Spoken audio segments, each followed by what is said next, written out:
तुम्हारे जैसे गरीब लोगों को मैं मकान नहीं देता हूँ किराए पे। क्यों? तुम्हारे फैमिलियाँ बड़ी होती हैं, 2 कमरे का मकान लेके 20 बंदे अंदर घुस जाते हो। एक रजाई 'ਚ 5-5 ਬੰਦੇ ਸੁੱਤੇ ਹੁੰਦੇ, ਇਹਦਾ ਖਾਬ ਉਹਨੂੰ ਆ ਰਿਹਾ ਹੁੰਦਾ, ਉਹਦਾ ਖਾਬ ਉਹਨੂੰ ਆ ਰਿਹਾ ਹੁੰਦਾ। ਇੱਕ ਬੰਦਾ ਸਿਰ ਨੂੰ ਤੇਲ ਲਾਉਂਦਾ, ਸੁਬਾਹ ਉੱਠਦੇ ਹੋ ਸਾਰਿਆਂ ਦੇ ਸਿਰ ਨੂੰ ਲੱਗਾ ਹੁੰਦਾ। दफा जो गरीब छिछोरे। आपको कैसे पता मैं शेख हूँ? तुम्हारा नाम नहीं है कासिम शेख? हाँ तो मुझे नहीं पता, ये राज की बात है। तुम्हारी हरकतों से अंदाजा हुआ है। ओके।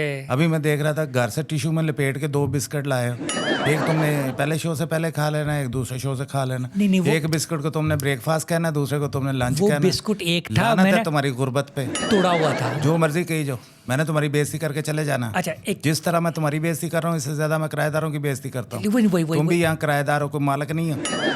स्टूडियो में किराएदार हो तुम। एग्जैक्टली। मैंने ये आपसे पूछा, बच्चे कितने हैं तुम्हारे?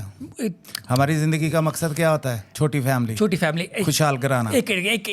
तेरे जैसे बंदे को हम मकान ही नहीं देते। अच्छा, मुझे बताएं, जो जितनी देर किराएदार होते हैं, सवाल करना है, मैं सारे जवाब देके चला जाना। किराएदार होते हैं वो यही शिकायत करते हैं कि आप ना उनकी बेइज्जती बहुत ज्यादा करते हैं। अगर किराया थोड़ा सा लेट हो जाए, आप उन्हें कुताकुती कर लेते हैं उनकी। क्या क्यों करते हैं? जब आप बस में चढ़ते हो, किराया उसी वक्त देते हो या साल बाद देते हो? नहीं, उसी वक्त देते हैं। उतना भी टिकट मिलता है? हाँ। जब ऊबर क्रीम से उतरते हो, रिक्शे से उतरते हो, किराया देते हो या उसको साल का टाइम दे देते हो? नहीं, किराया उसी वक्त देते हैं। जो हमारे 5 तारीख तक किराया देना होता है, उस वक्त क्या मौत पड़ती है? हम कौन सा भाग हर अल्लाह तल्ला तुम लोग पूरा करते हो। बच्चों को बर्गर खिलाते हो, पिज़्ज़े खिलाते हो, बेगम को शॉपिंग्स करवाते हो, किराया देते हो, मौत आती है। हम लोग भागे थोड़ी जा रहे हैं। हम छू है तुम्हारी जिंदगी पे, उधर ही तो है। कीड़े मकोड़ों की तरह पलते हो। एक मकान लेके घुस जाते हो, निकलने का नाम नहीं लेते। हम भी मैं उधर किधर हूँ? मैं तो कभी किसी प्रॉपर्टी पे हूँ, कभी किसी प्रॉपर्टी पे।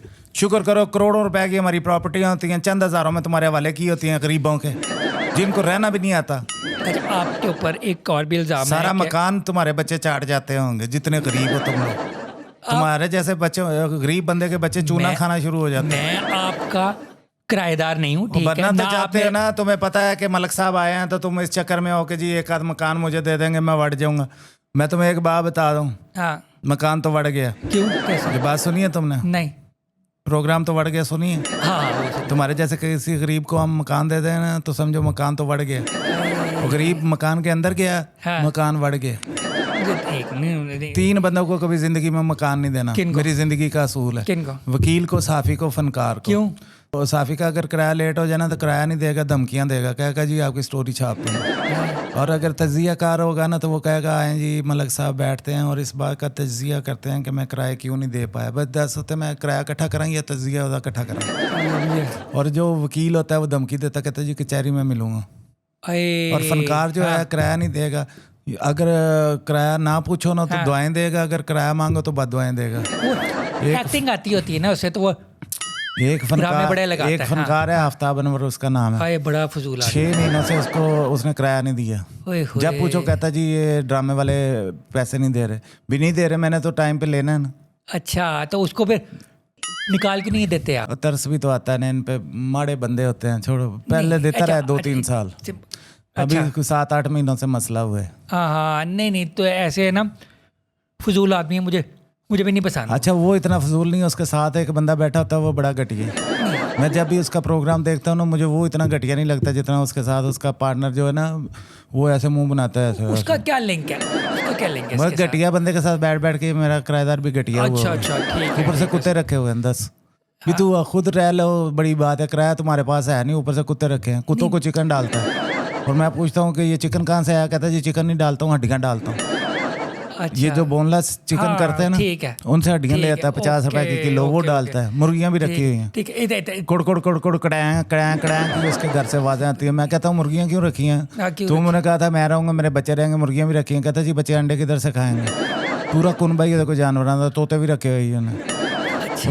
तोतों का मैंने पूछा क्यों रखे हैं? कहता जी ये हमारे यहाँ ना हमारी लड़ी है, हमारे बॉस ने भी रखे हुए हैं। टैंटे करते हैं। हाँ, तोते टैंटे ही करते हैं। केड़ा तोता है जेड़ा गुटरू करता है, जाहिल आदमी ना हो तो। बहरहाल मैं किसी गरीब बंदे को मकान नहीं देना चाहता। नहीं, छोड़े दफा गरीब को मकान दिया है तो बस किराए के लिए बंदा रुल जाता है, तरस के मर जाता है। सिंपल। आप जब तुम कहाँ रहते हो? किराएदार आते हैं, ठीक है, आप उनका इंटरव्यू करते हैं। उस वक्त बड़ी बड़ी बातें करते हैं। उस वक्त बड़ी बड़ी बातें करते हैं जी हमारा ये भी काम है, हमारा वो भी काम है। एंड पे काम खराब हो जाते हैं। आपको पता है यहाँ पाकिस्तान में सरकारी नौकरियां हैं नहीं, प्राइवेट नौकरी से किसी वक्त भी जवाब हो जाएगा। जब जवाब हो जाएगा तो हमें किराए से जवाब बंदे हो के जाएगा। हालात कभी भी खराब हो सकते हैं, ठीक है। अगर वो किराया लेट हो गया तो इसमें कौन सी मौत पड़ गई? 1 महीने का हम बर्दाश्त कर लेते हैं, 2 महीनों को बर्दाश्त कर लेते हैं। अब एक बंदा कहे कि मैंने 8 महीने किराया लेट करना है, तो ये तो नहीं हो सकता ना। अगर आखिर हमने भी यहीं से अपने घर चलाने होते हैं। घरों की मेंटेनेंस का तुम्हें पता कितना खर्चा निकलाता है? एक गटर का ढक्कन टूट जाए तो आजकल 20,000 उस पर लग जाता है। तुम्हारे जैसे नशेड़ी आते हैं, गटरों का ढक्कन उठा के ले जाते हैं, बाद में हमें रिपेयर करवाना पड़ता है। बैल में पानी चला जाए, बैल बदलनी पड़ जाती है, 1000-1500 की बैल आती है। मोटर सड़ जाए, उसका पटा उतर जाए, कुछ हो जाए तो जाके मेंटेनेंस तो हमें करवानी तो पड़ती है। फिर आप लोग सिक्योरिटी और एडवांस में से पैसे क्यों काटते हैं उनके? इसलिए कि जब वो हम उनको मकान उनके हवाले करते हैं, हमने मार्बल चिप्सें हर चीज़ लगाई होती हैं, वो जब निकलते हैं वहाँ से तो कुछ नहीं बचता। और तुम्हारे जैसे लोग जो गरीब होते हैं ना, वो जब मकान में जाते हैं ना तो लगता है ताजमहल है, वापस निकलते हैं तो लगता है कि सारे कदीमा के खंडरात हैं। तो वो घर यूज करने के लिए होते हैं ना, उतने पैसे तो हमने उससे कमाए नहीं होते जितने उस मकान पे लग जाते हैं। तुम्हारे जैसे बंदे तो हमारे पंखे उतार के ले जाते हैं।